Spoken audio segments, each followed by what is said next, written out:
Okay, so we all know that being an athletic trainer or any sort of like doctor or things like that, difficult to do, to be successful at just by hearing the name.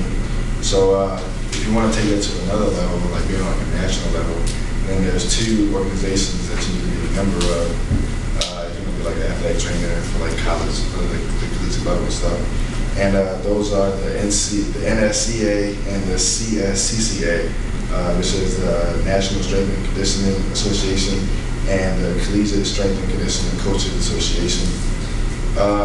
The NSCA is basically the world leader in delivering scientific peer-reviewed research about strength and conditioning, and then the CSCCA is basically just having the best athletics in the nation, and then having the best trainers and coaches to be able to keep that top athletics going.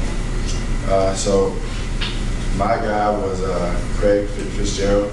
I interviewed him, and he has excelled at both of these memberships. He's certified in both the NSCA and the CSCCA. He's not only become a member of these two, he's also excelled very well at them. In 2010, he earned the highest honor in these organizations by being certified as the Master Strength and Conditioning Coach for the CSCCA. He's very skilled and knowledgeable, and he knows what he's talking about in that field.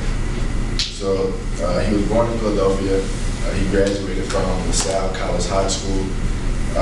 He played tight end there, and he found it, and this is where he found his passion to be a strength and conditioning coach. His strength and conditioning coach in high school, he respected and he loved dearly, because strength and conditioning coach knew what he was talking about, and he gave him the ability and strength to be able to walk on at the University of Maryland, because it was a Division I school, to play football. With that, he knew that training athletes like that was his passion, and so he was able to walk on the University of Maryland and be a 3-time letter winner there for their football team. And he graduated in 1997, and he wanted to be a strength and conditioning coach after that. So 1997 to 1999, he was the first ever director of strength and conditioning for Catholic University. And then after that, he went to Arizona State, where he was a grad assistant for about 6 months. And then after that, he went back to his alma mater, he went back to Maryland, and where he was the assistant strength and conditioning coach. At Maryland, he was in charge of men's basketball, men's lacrosse, wrestling, and women's volleyball.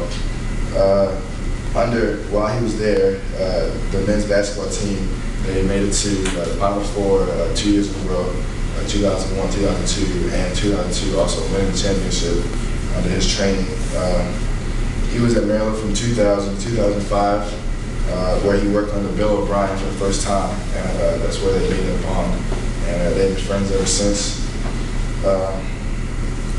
In 2005, he was hired at Harvard as the director of strength and conditioning coach for the first time, and he was in charge of all 41 varsity athletic sports.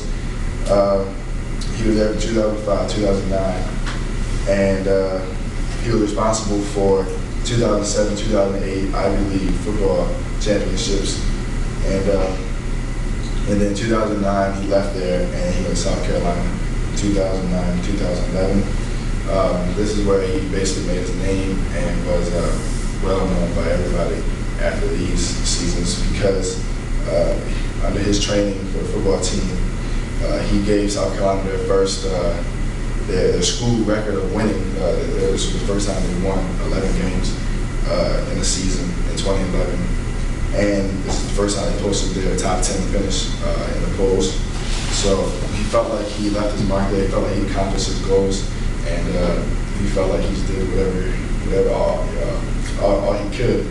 So he needed a change, and a change was necessary.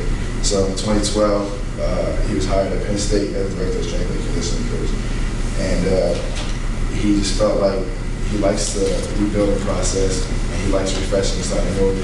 So working at Penn State was a dream for him, and he couldn't ask for anything else better than that. I asked him about his personal life and work life and how does he balance that, because I know that's hard for a Division I employer to balance. But he said he has a good balance between the two, and he said basically the key to that is just have a good supporting spouse, and as long as your spouse knows what you're doing and is willing to tolerate all of what you have to go through, then it makes everything a lot easier for you at home. And his kids were also old enough at the time so that he can incorporate them in his workouts. So that's how he was able to spend more quality time with his children. And then his work life just speaks for itself. He has a good balance, so he doesn't wish for more or the other. He just basically he's living a perfect life right now. And he doesn't plan on moving anywhere. He loves Penn State.